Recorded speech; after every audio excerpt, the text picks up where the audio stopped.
गंजाम जिला धराकोट थाना सिंदुरापल्ली ग्रामर गेली जेना नामक जड़े 70 वर्षीय वृद्धा ऋषिकुलिया नदी को शौच होगा जाते तेज असावधानता हेतु से नदी में भासी जाउथिया बेले धराकोट दमकल केन्द्रर कर्मचारी मानक उद्यम आज लक्ष्मीपुर नदी कूल वृद्धा मृतदेह उद्धार होता जमापड़ी।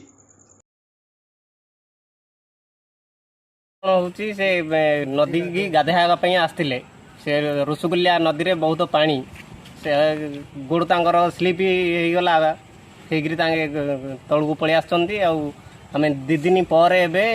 लाश पाइलु 2 दिन है खोजुलु फायर वाला एफआईआर देलु से आसते फायर वाला काली भी आसिक खोजिकी जाते बर्तमान आज भी आसिक खोजिकी बाहर कले आमर छेना खाई लक्ष्मीपुर छेना खाई पाखे लाश लगी खबर आसला जे गोटे वृद्ध महिला जड़े नदी को गाधे गला बेले कौन दुर्भाग्यवशत पानी भितर खसी पड़ते तो तुरंत खबर पाइबा मात्रे आम आसिक आम समस्त